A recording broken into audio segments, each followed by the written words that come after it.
Olá, amigos da Gregário Cycling, estamos aqui novamente, episódio de sexta-feira. Dessa vez, para variar, eu estou com um amigo aqui, um amigo suíço já, né? Ele não mora no Brasil já faz algum tempo, está há 10 anos na Suíça.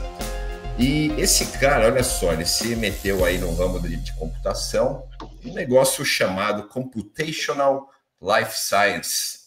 Cara, Guilherme Azevedo, obrigado primeiro por você ter aceitado o convite e já começa explicando aí o que é esse tal de Computational Life Science.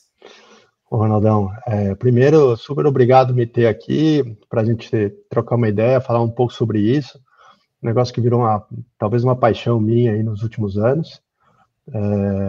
Vamos falar um pouco então sobre isso. Computational Life Sciences, eu acho que a maneira mais fácil da gente entender isso é como é que a gente usa modelos matemáticos para entender o corpo humano. Então, a gente pode usar desde séries temporais de sinais vitais, como batimento cardíaco, HRV, respiração, e aí utilizar alguns modelos matemáticos e assistência do computador para medir níveis, variações, correlação entre essas variáveis e tirar algumas conclusões. Sempre voltado para a saúde, voltado para o esporte, voltado para a medicina. Legal, e assim, a gente é até legal falar o motivo desse podcast, apesar que vai estar aí na descrição, todo mundo pode ler e tal, mas a gente vai falar aqui basicamente das novas tecnologias, né, de treinamento que a gente usa para melhorar a performance. O Álvaro Pacheco chegou a fazer um programa com o Igor Lagens, inclusive, para falar sobre a IA no treinamento.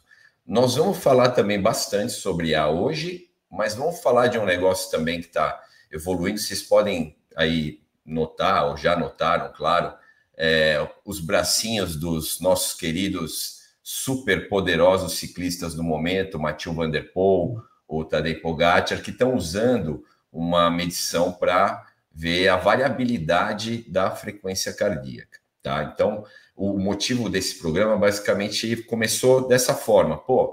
Para que serve a variabilidade da frequência cardíaca? Por que a gente mede a variação da frequência? E na verdade, para deixar bem claro aqui, todo mundo entender, para quem não entende, né? A variabilidade ela não é medida só no momento em que o atleta está performando. Ela tem uma medição 24 horas por dia, 7 vezes por semana, para entender, né, coisas sobre o processo de recuperação, a parte de sono, né, a qualidade do sono, enfim. E nós vamos entrar nesse assunto agora. E aí eu vou fazer uma primeira pergunta.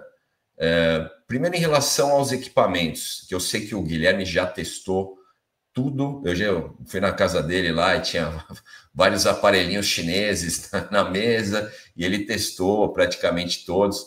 Eu queria primeiro saber se realmente todos esses equipamentos são confiáveis, né? Tem aí uma informação fidedigna que não só o atleta, mas também, principalmente o treinador, possa trabalhar, né, de uma maneira confiável. Bom, Ronaldo, eu acho que você tocou em vários pontos aí, né? É difícil a gente falar só sobre a confiabilidade do equipamento em si. A tecnologia, ela é muito simples para você medir a variabilidade do seu batimento cardíaco. Uma tecnologia chama PPG. O relógio, ele utiliza uma luz, ela pode ser verde, azul ou vermelha, e ela absorve, ela lê a resposta do que tem, o reflexo do que ela envia para você, ela lê de volta. E diferentes ou mudanças nessa tonalidade de cor diz quando você teve um batimento cardíaco. Na verdade, você pode medir muito mais. Você pode medir todo o seu complexo QRS, que chama, que é quando você faz um eletrocardiograma, é quase como se você fizesse um eletrocardiograma de uma derivada. Então, e a variação do batimento é simplesmente pegar as ondas, esse complexo QRS, pegar a onda mais alta dela e medir a variabilidade dela no tempo. Então, quando a gente fala em qualidade do equipamento, essa é uma medida muito fácil de fazer. Então, todas elas já estão, até no Brasil, já são, tem autorização da Anvisa, como se fossem até equipamentos médicos, tá? Relógios como a Garmin, Apple Watch, e aí por diante. Então, essa medida é uma medida muito simples de fazer. Isso é diferente de você medir a sua qualidade de sono, é diferente de você medir outras variáveis. Então, da mesma maneira como você percebe esse fluxo, que na verdade ele mede a passagem do sangue. Quanto mais sangue passa, a tonalidade da cor que volta na medição, ele indica que tem uma passagem de sangue ali. Então, você pode medir também com isso, você pode medir a sua oxigenação. Então, o quão oxigenado você está. E, de novo, isso é importante não só na hora da prova, mas é importante na hora que você está dormindo. Então, na hora que você está se recuperando, você passou as 8 horas que você dormiu bem oxigenado, você teve algum tipo de apneia do sono, você teve algum tipo de alergia, aqui tem bastante isso na Suíça, por causa da variação da sazonalidade do ano, você tem uma época de pólen, então o nariz fecha, você tem uma época que você não oxigena direito, e você soma isso, colocar dentro do relógio um acelerômetro, que também, junto com tudo isso, ele diz o quanto você está se mexendo. Então, somando todas essas coisas, você pode ver também a qualidade do sono. Se você está numa qualidade, se você está dormindo profundo, está em REM, aonde você está. Então, para responder a sua pergunta, para as medições mais simples, como o batimento, como a variabilidade, o HRV, isso quase todo equipamento faz. Um pouco mais do segredo ou da novidade está na leitura de todos esses fatores e como esses fatores estão se correlacionando. Então, simplesmente olhar, a literatura técnica é vasta para falar sobre o HRV. Só que ela ainda está engatinhando, está iniciando para mostrar a correlação de todos esses fatores, que ajudam a dar uma força preditiva até maior do que um único elemento. Tá. Eu até andei estudando bastante, porque eu gosto do assunto neurociência, né? E até o pessoal acha que é um negócio novo, mas Hipócrates foi o primeiro a usar a frequência cardíaca, né? Porque o primeiro a medir isso, a se interessar pelo assunto, a estudar, depois veio a medicina chinesa, e parece que quem realmente aperfeiçoou isso foram 2 russos, né? É o Pavin e um outro cara que eu até anotei o nome aqui. Deixa eu ver se eu pego. Não, é Bavesky. O italiano falando russo, né? E esses caras, eles aperfeiçoaram. E é até engraçado, porque se a gente for explicar a variabilidade, se você pegar hoje um coração e tirar ele do corpo humano, ele teria que, teoricamente, não ter variação, né? Ele ter a mesma batida, né? Durante, sei lá, quanto tempo, tal. Mas quando você bota isso dentro do corpo humano, as variações que a gente tem, por exemplo, se você receber uma informação que não é uma informação desejável, você já tem uma variação da frequência. Então, qualquer coisa, se você comer um negócio, né, você já tem uma variação da frequência. Se você tiver um sono ruim, óbvio, você vai ter uma variação da frequência. Se você ouvir alguém falando coisa que você não vai gostar de escutar, você vai ter uma variação da frequência. E até existe uma lei, né, que eles falam que se você não tiver a variação de frequência cardíaca, você em 2 dias acaba morrendo, tá?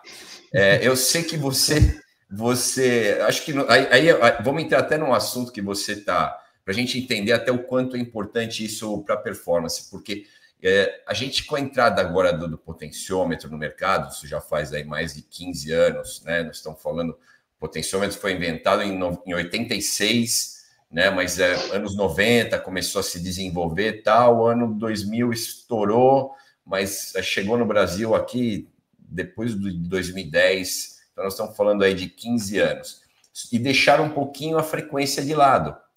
Só que agora entenderam que essa variabilidade também é importante até para determinar se os processos de recuperação e o quanto isso influencia no estresse da pessoa, né? O quanto isso... muitas vezes o atleta, ele pensa, não, é só performar no dia, e não. Você tem ansiedade, você tem uma série de coisas que vão demandar para ele em relação à parte de energia. E ele não vai entrar 100% treinado no dia.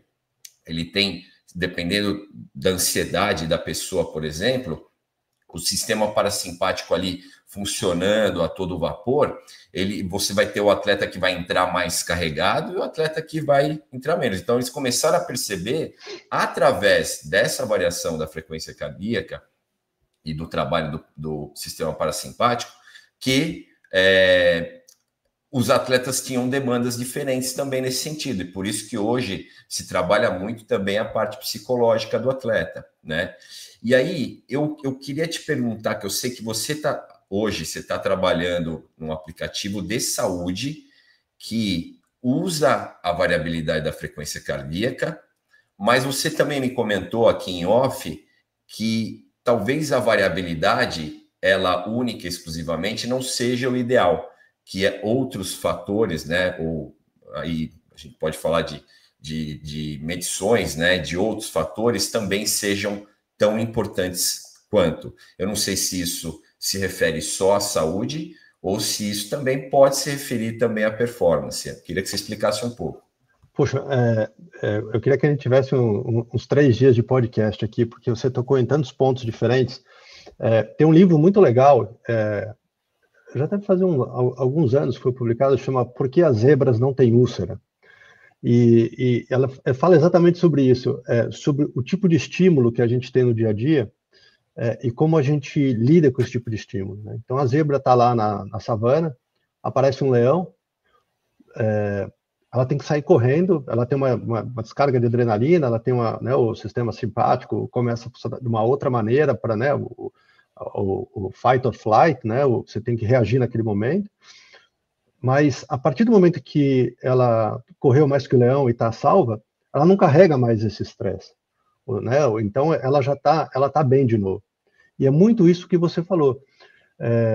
O teu estresse do dia a dia é como se tivesse um pequeno leão sempre de olhando, e você está olhando, poxa, cadê esse leão? Eu estou preocupado com isso, estou preocupado com o trabalho, eu estou preocupado com família, eu não comi direito. Então, é muito interessante como esse livro lida e explica isso de uma maneira fácil. Quem quiser ler, entender um pouquinho mais sobre HRV, sobre o estresse que a gente tem dentro do corpo, de uma maneira talvez um pouco didática.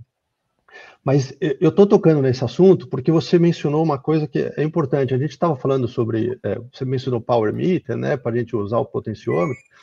E, na verdade, o potenciômetro ele é uma medida externa de estímulo que o corpo, né, de carga que o corpo recebe. Mas você não está medindo aí a carga que está sendo gerada dentro do corpo. Então, não necessariamente, né, você está pronto para aquela quantidade de carga ou você não consegue entender como o seu corpo está reagindo àquela carga, seja na hora do estímulo, seja na hora depois de recuperação. Então, eu acho que as pessoas tendem muito puxa, agora potência, a única coisa que interessa é FTP. As pessoas querem sempre uma resposta simples e rápida, né? E tem um ditado que eu gosto muito, que para toda questão complexa, tem uma resposta simples, clara, curta e errada. Então, a gente sempre quer falar assim, poxa, agora é potência, não, agora é HRV, agora é isso. E isso, na verdade, a gente tem que fazer uma análise de vários desses fatores, né? O corpo humano não é algo tão simples assim, da gente simplesmente falar, poxa, HRV me responde tudo.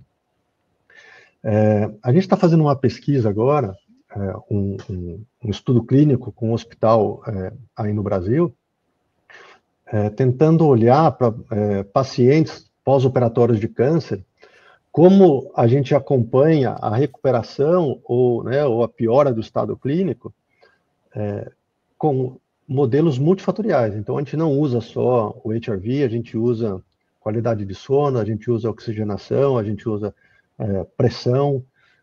Então, tem uma série de outros fatores que para a gente é importante, porque está claro na literatura que a variabilidade ela é importante e ela é um bom modelo, ela é boa como um preditor, mas ela não é o único modelo, não é o único fator que pode te ajudar a ter uma predição.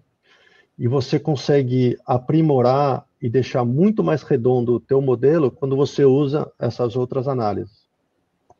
O importante da medição do HRV, o que eu acho ou pelo menos é a aposta que a gente está fazendo no Instituto de Pesquisa que a gente fundou, é de entender quais são esses sinais que o nosso corpo já começou a dizer, mas que a gente ainda não percebeu. Então, o HRV, assim, literatura é clara, nos nossos estudos a gente vê que a gente consegue entender, às vezes, um problema, uma complicação, uma melhora da saúde, não agora, mas como você vai responder daqui a 1 dia, 2 dias, 3 dias para frente. Então, essa é uma leitura que não é só para esporte, não é só para saúde, ela pode ser, é uma ferramenta como outras, que eu acho que é muito rica a análise dela para, no caso aqui, porque a gente está discutindo, para performance. Porque realmente você consegue entender, mas eu queria insistir nisso, não focar simplesmente no HRV. Ele é um dos fatores preditivos. E ele deve ser visto em conjunto com outras coisas. Exato. Eu acho até que, bom, é que as pessoas às vezes não entendem a complexidade. Hoje a gente tem, graças a Deus, quando eu comecei a trabalhar com treinamento, não tinha, assim, eu usava um Katai. Não sei se você chegou nessa época. Então, e o Katai era uma inovação. Nós temos a mesma idade. Exato. Então, a gente não tinha frequência cardíaca, a gente não tinha o potenciômetro, apesar dele já estar em desenvolvimento, todas essas ferramentas já estarem em desenvolvimento, como eu falei para você, que o Hipócrates ele usava isso, né? Começou a usar a frequência cardíaca, a medicina chinesa. Você pegar hoje, você vai numa medicina, num cara, né, que aplica a medicina chinesa, ele vai ficar meia hora, né, com a mão no teu pulso ali. E você fala, pô, o cara não vai tirar a mão? Não, é que ele está vendo a variabilidade da tua frequência ali com o dedinho. E nessa época se fazia dessa forma, né? Quando eu comecei a trabalhar com treinamento, eu lembro, às vezes eu ia dar aula de spinning, eu falava, ó, vamos lá, vamos medir a frequência, 10 segundos. Isso. E o nego falava, às vezes, uma frequência que não tinha nada a ver, porque não sabia contar. Ele confundia a frequência do dedo com a frequência às vezes do pulso, às vezes do pescoço, enfim, era uma lástima. Mas hoje a gente tem, graças a Deus, essas ferramentas, né, que permitem, no começo, para quem aí talvez não tenha passado por essa história, muita gente jovem também ouve aí o nosso podcast, mas no começo era mais para entender o que acontecia dentro do treinamento, o quanto a sua frequência ela aumentava em determinado esforço, mas não tinha esse estudo da variabilidade no restante do dia. E isso é extremamente importante, porque eu sempre falo aqui, já falei algumas vezes, que às vezes o que está errado não é o treino, às vezes o que está errado é o processo de treinamento. E a variabilidade, quando você estuda aí o histórico do dia desse atleta, às vezes nos permite dizer se tem algo do processo de recuperação dele que está errado. E isso vai influenciar negativamente, né, no treino, ou vai influenciar na performance, na evolução desse atleta. Hoje, você tem atletas extremamente condicionados, né, principalmente na condição aeróbia, nível, qualidade, quantidade mitocondrial, vascularização muscular perfeita, o cara consegue se recuperar melhor do que outros atletas. Então, hoje, os melhores, provavelmente, Mathieu Van Der Poel, né? Estamos falando da atualidade, Tadej Pogacar, talvez sejam os caras que mais consigam se recuperar de um dia para o outro, que eles conseguem estimular a condição deles, e até mesmo durante a performance. aquela história de você, pô, você vai lá, faz um ataque, e aí você tem uma capacidade aeróbia tão grande de recuperação, uma condição de recuperação tão boa, que em poucos minutos você já está pronto para fazer outra, né, aceleração. Então, nós estamos falando de uma capacidade de repetibilidade. Então, isso atua na durability do cara e na repetibilidade do cara. E aí, a gente consegue enxergar isso hoje com essas ferramentas, né? Então, muita gente acha que é frescura e tal, mas, na verdade, eu acho que, pô, se a gente tem informação, vamos usar ela a nosso favor. E eu tenho certeza que esses atletas fazem isso, né? Não, 100%. Desculpa te interromper, Ronaldo, porque, assim, eu acho que é muito isso do que você está falando, né? A gente você esteve aqui em setembro do ano passado e a gente estava junto nas rampas onde o Pogacar estava atacando no Campeonato Mundial e você percebe o nível de esforço que ele está colocando naquela subida e 10 minutos depois ele está atacando de novo uma outra subida parecida com um nível de intensidade super alto. Mas uma coisa que eu queria levantar aqui, quando a gente olha HRV, a gente simplesmente consegue entender, isso é super importante, a gente só consegue entender aonde a gente está trabalhando. A gente está trabalhando mais com o sistema simpático ou parasimpático. A gente está mais sob estresse ou menos sob estresse. A gente não consegue olhar no HRV e falar, eu estou descansado porque eu me alimentei bem. Eu estou isso aqui porque eu dormi bem. A gente consegue levantar uma bandeira e dizer, tem algo errado. A gente tem que usar outras ferramentas para tentar entender o todo. Anedotalmente, há 3 anos atrás, a gente fez um autoroute e eu terminei a prova e eu fui para um outro lugar na França. Eu falei, poxa, eu olhei meu HRV e estava mostrando que eu estava num nível de estresse, né? Mas eu estava me sentindo bem, falei, talvez por ter feito 3, 4 dias aqui, foi um autoroute curto no Alpe d'Huez, e eu falei, não, tudo bem. No dia seguinte, continuou isso, eu não percebia nada, eu estava bem. No terceiro dia, eu comecei a entupir o nariz, eu comecei a ter uma sensação de gripado. Eu fui fazer o teste, estava com Covid. Então, eu consegui enxergar isso com 72 horas de antecedência, que algo estava acontecendo, que eu tinha um problema dentro de mim, que meu corpo estava trabalhando para tentar resolver esse problema. Só que você não consegue identificar e colocar o dedo e falar assim, isso aqui é porque você não comeu direito, isso aqui é por... Então, por isso, que eu ainda acho, puxando um pouco a sardinha aí para o seu lado, que não adianta de falar, eu vou simplesmente pegar um modelo de inteligência artificial que me prescreve um treino e eu vejo meu HRV está alto, quer dizer, eu estou relativamente descansado, vou conseguir colocar outro estímulo, porque você realmente precisa ter o processo de treinamento, o entendimento desse todo, não é simplesmente fez o estímulo, descansou, é como você descansou, como é que a sua nutrição está envolvida em relação a isso, como é que você está de cabeça em relação a outras coisas da vida. Então, simplesmente olhar um HRV e falar, estou pronto para treinar, não estou pronto para treinar, talvez seja uma maneira bem simplista de olhar para a coisa. Né? Por que ele está assim? O que eu posso fazer para melhorar? Quais são as outras coisas que eu posso estudar? Então, eu acho que a gente tem que tomar cuidado, a gente vê isso no braço, né, todo mundo do ciclismo, de outros esportes, de triatlo, e aí, que quer que seja, usando esse tipo de ferramenta, ela é importante, mas eu acho que a gente passou por esse processo de ir para o potencímetro, eu acho que a gente não deveria deixar o potencímetro, eu acho que tem que usar isso junto com o potência, usar isso junto com a nutrição. É um modelo multifatorial que a gente tem que trabalhar. Legal. Eu também concordo. Acho que eu sempre falei isso. Quanto mais informação você não pode jogar fora. Principalmente, às vezes, do que sai da boca do atleta, né, o que ele sente. Mas tudo que você possa... o pessoal me pergunta, eu tenho que fazer um teste ergospirométrico? Eu falei, olha, não é obrigatório. Mas se você fizer, nós vamos ter mais informações sobre você. nós vamos ter informações sobre o seu limiar de frequência e tal. Então, assim, informação é sempre legal.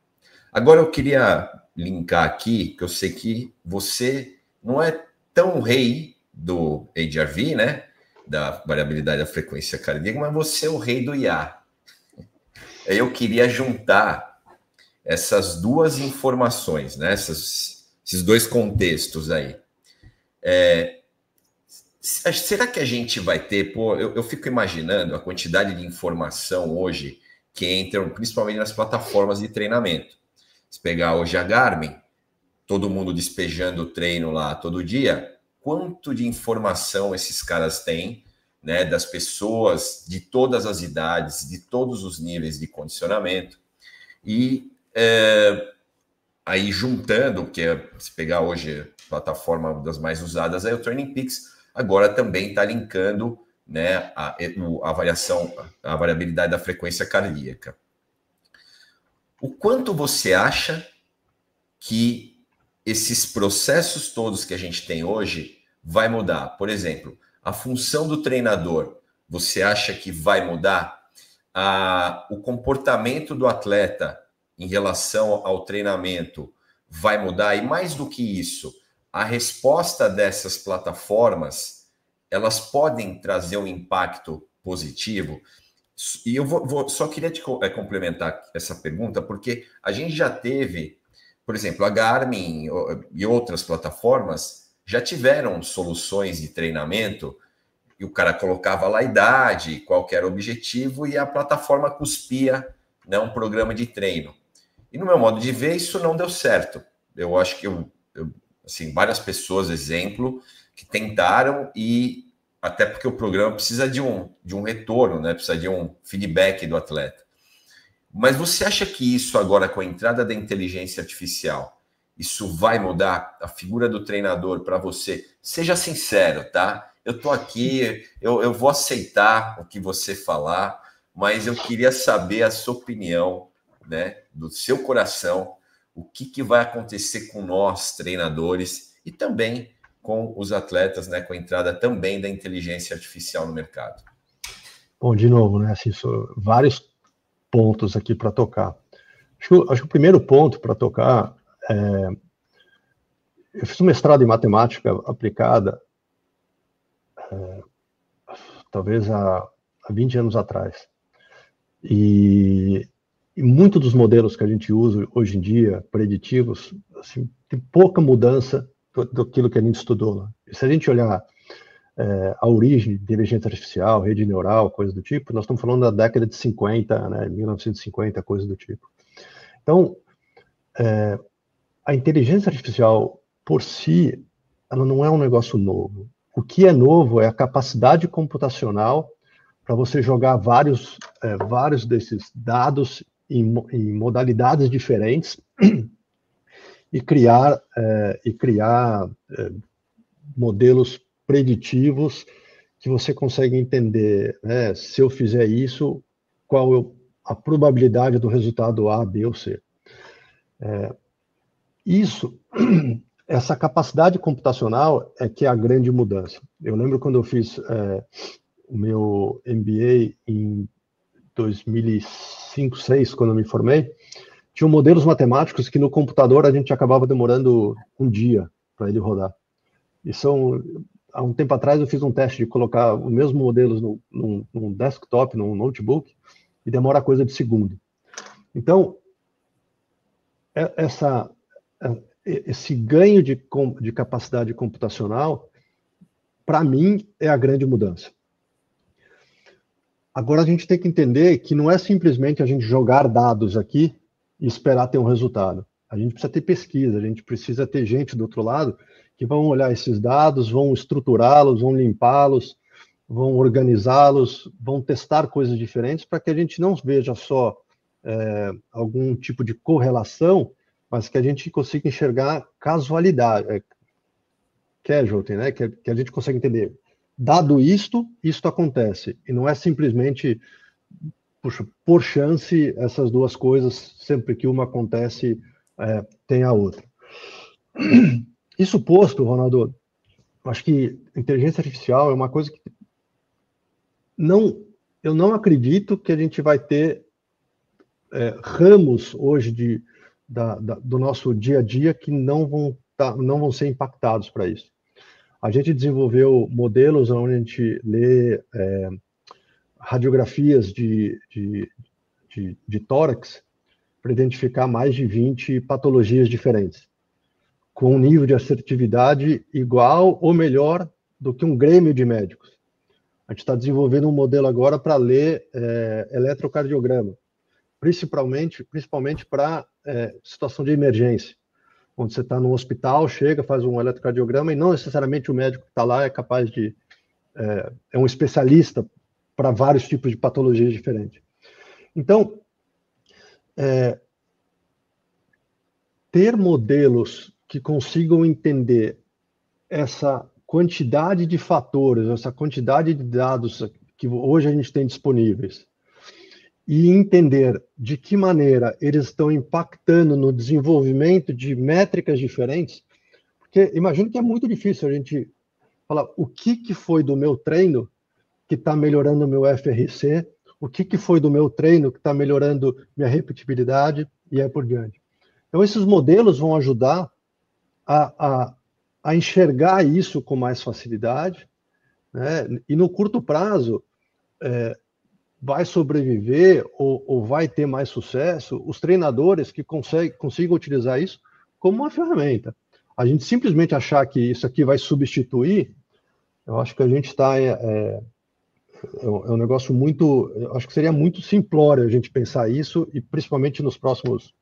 É difícil a gente prever, mas nos próximos anos falar, olha, essa máquina é capaz de fazer isso, tira todo o resto, tira todos os guardrails, né? Eu acho que é muito simples.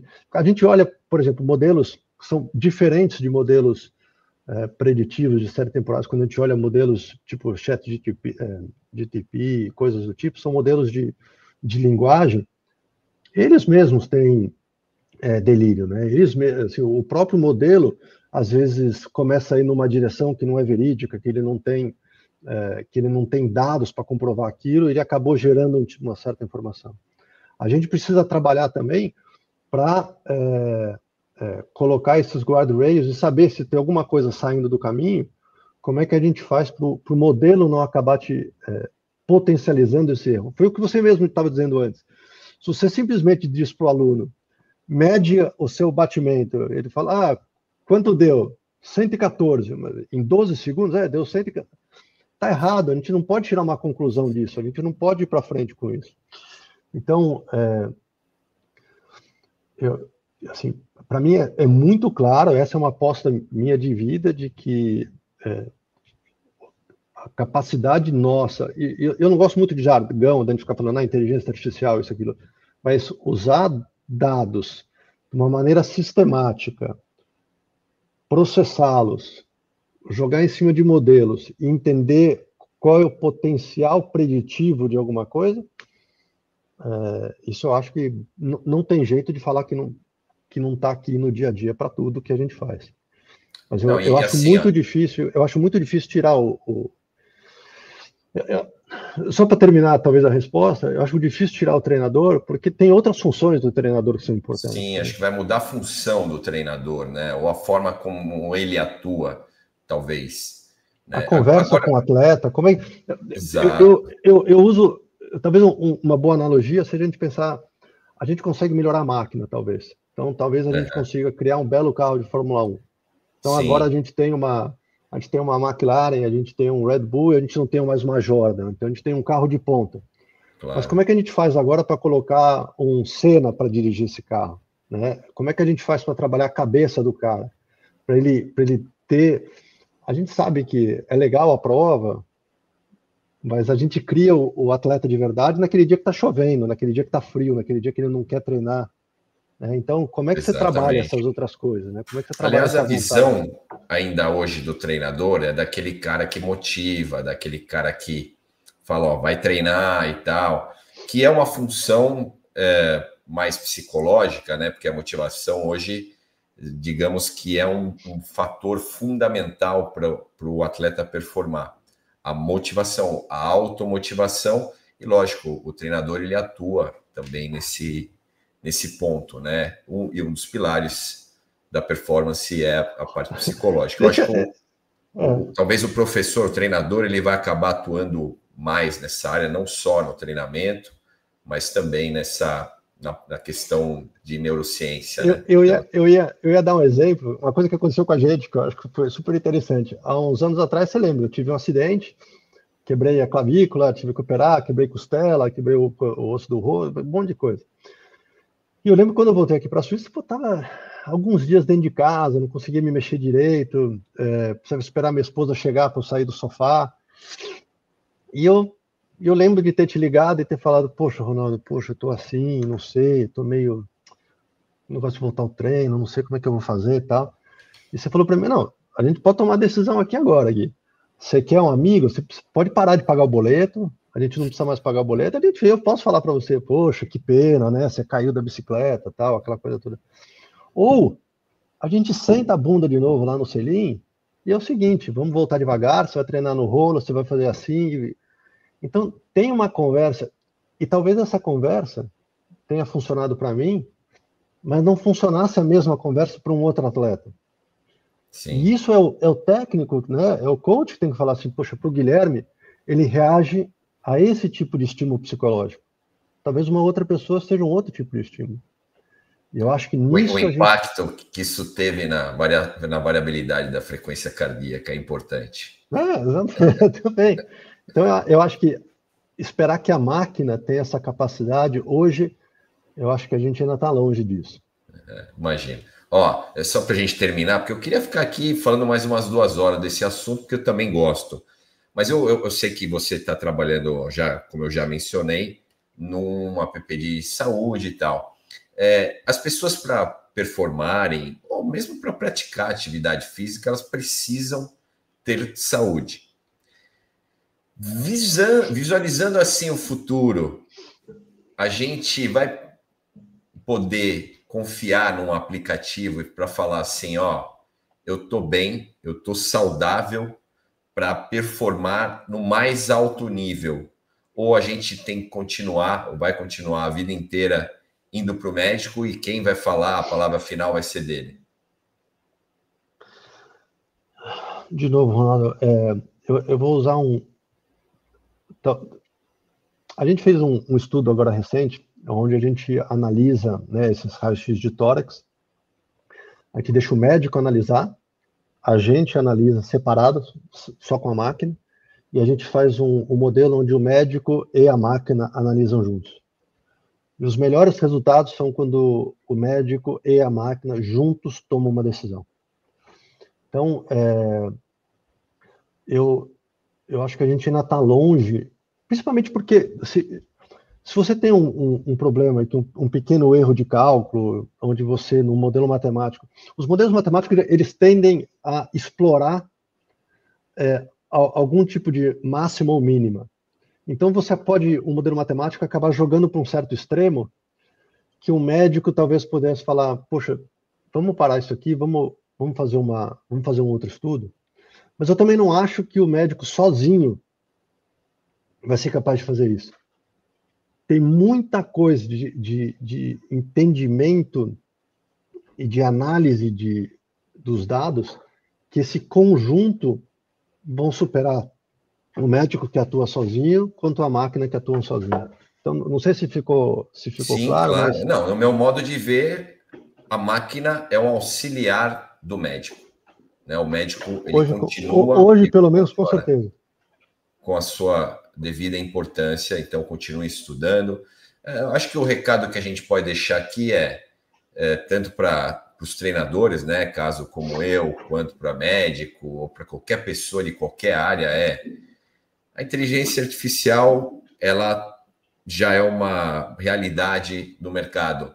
Basta saber como você vai lidar com ela e o quanto isso vai ter impacto na sua vida, positivo ou negativamente, mas esteja preparada para isso. Preparado ou preparada para isso, né? Acho que é esse o recado. E preparem-se de uma maneira sem medo, experimente. Exato.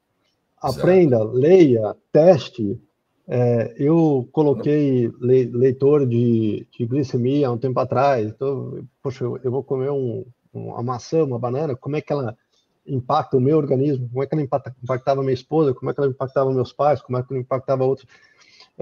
Eu acho que essas coisas, como você falou antes, são dados, você aprende mais, eu acho que é só rico, né? Então, Exato, o exato. que Não, der para explorar isso, eu acho que eu sou apaixonado, então eu acho um negócio não, eu super também interessante. tô viciado também. Vale até eu dar um exemplo, né? Quando eu fiz aí o curso com o Hunter Allen, há 15 anos atrás também, que o potenciômetro aqui no Brasil, pra você ter uma ideia, quando eu voltei com essa história para cá, eu fiquei com esse projeto engavetado 3 anos, porque ninguém sabia, né, utilizar aqui, ninguém tinha o equipamento também. Então eu falei, pô, acho que eu falei assim, na época, eu fiz à toa, né? Gastei lá, na época acho que era $2.000 o curso tal. Aí eu gastei mais $2.000 com o equipamento, que era uma roda Era caro, pesada, né? horrorosa, de fio ainda. Aí eu falei, pô, me dei mal, né? Só que depois de 3 anos o negócio estourou. E aí tiveram vários caras que não apostaram na época e que acabaram criticando. Ah, agora os caras só querem saber de potenciômetro e tal. E realmente não era tudo, né? Você tem outras informações, né? Que você tem que confiar e tal. Mas o que eu falo dessa lição, dessa época? Hoje entrando, né, a inteligência artificial, você também não pode agir como os caras agiram lá atrás. De falar, ah, não, meu, deu certo desse jeito comigo, eu não vou entrar nessa, né? Então, você deixa de lado e, cara, o mundo vai evoluindo, as novas tecnologias vão sendo criadas e, cara, é assim, ó, é o mercado. Eu tenho certeza que as pessoas sempre vão dar preferência para o novo, né? Eu até vi hoje uma reportagem se eu, como treinador, já sei lidar com a geração Z, né? E, cara, eu falei, eu não sei, ainda não sei, mas eu treino, pô, hoje eu tô num projeto de formação importante, eu tenho que saber lidar com esses caras, né?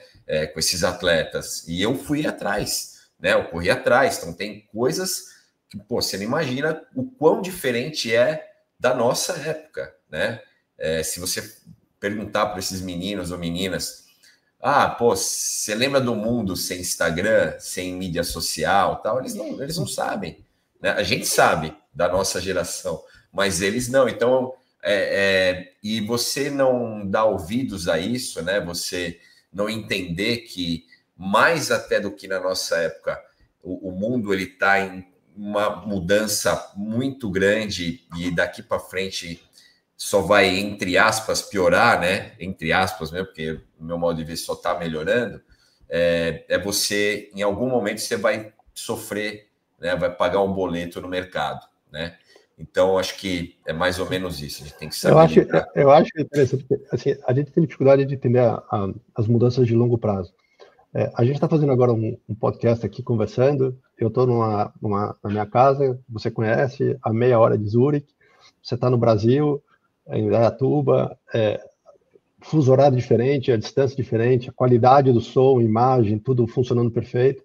Eu lembro as primeiras vezes que eu viajava, ou para aprender inglês, ou para estudar, eu mandava carta para meus pais. E tiveram várias cartas que eu mandei que chegaram na casa dos meus pais depois que eu já estava de volta. Então, assim, tudo bem, talvez tenha mais tempo aí, mas pensa, eu comecei a treinar com você talvez há 15 anos atrás. E eu lembro que era uma das primeiras pessoas que estavam com Power Meter, né, e trabalhando, usando isso. Olha o quanto evoluiu o trabalho em cima disso. Hoje é impossível a gente pensar em treino de qualidade e tudo, sem a gente ter um Power Meter e um processo, né, um protocolo bem estruturado em relação a isso.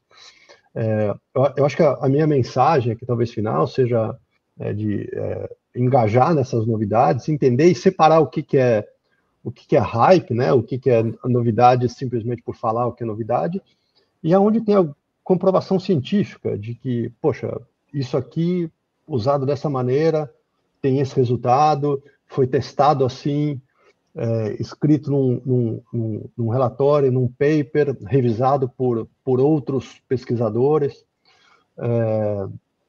Mas eu acho que isso que a gente falou está aqui, né? Não sai mais. Boa, é isso. Bom, ó, Gui, Gui é como eu chamo ele, sempre chamei, não vou chamar de Guilherme agora, que nós somos amigos mesmo. E obrigado, cara, e pô, é sempre um papo. Se a gente pudesse gravar as nossas conversas, ia sair uns 4 podcasts desse aqui. Então, eu falei, bom, vamos gravar um, né, para falar de tudo isso e tal. Então, obrigado mesmo por você ter aí dado aí as suas informações super importantes aí sobre esses assuntos. E quer deixar a última mensagem? Fica à vontade. Quer falar da sua empresa? Fica à vontade também. Eu acho que não. Eu fico super contente de ser chamado para falar sobre isso. É um negócio que realmente... Não, peraí, a gente não falou de um negócio, peraí. O cara é casado com uma Caloi, tá? Ele é casado com, inclusive, ela... Não com a bicicleta. A Caru já deu uma entrevista pra gente logo no começo do Gregário, e tá na hora até da gente entrevistar ela de novo, mas eu queria falar, eu tinha que falar isso, pô, como é que eu não ia falar? Eu acho que vale a pena, quando você me chamou pra gente fazer esse bate-papo, eu conversei com ela. Faz 5 anos que vocês conversaram e o assunto da bicicleta elétrica. Acho que tanta coisa mudou. Ela hoje se desfez da bicicleta elétrica, desmamou, e a gente pedala aqui, fazendo esses pedais que você fez comigo, com montanhas de 10, 15 quilômetros, com 8, 9, 10%. Esses dias a gente fez um pedacinho... talvez uns 500 metros, menos de 1 quilômetro com certeza, onde chegou a 23%. Ela fez junto, ficou brava comigo, mas fez. Então, eu acho que está na hora, talvez, até pela percepção, como é que foi essa viagem, essa história dela. Eu ouvi a história, o Álvaro entrevistando você, e eu achei que a conversa foi super rica. Mas, palavra final aqui, Ronaldo, porra, super prazer poder ajudar, poder conversar. Não necessariamente o que eu falei está correto, mas é o que eu acredito. É aquilo que eu leio, aquilo que eu estudo, que estou indo atrás, é onde eu estou apostando tempo, dinheiro, dedicação, empresa. E 2 linhas, a gente criou um centro de pesquisa aqui na Suíça, ligado aqui fazer um trabalho com hospitais de universidades daqui, com hospitais do Brasil, e a ideia nossa é utilizar tecnologia para ler dados, sinais vitais. É o primeiro trabalho que a gente está fazendo agora de pós-cirurgia de câncer, entender como a pessoa está se recuperando, e a gente está iniciando um trabalho aqui na Suíça de pós-delírio na UTI, e como a capacidade cognitiva das pessoas evolui no tempo depois disso.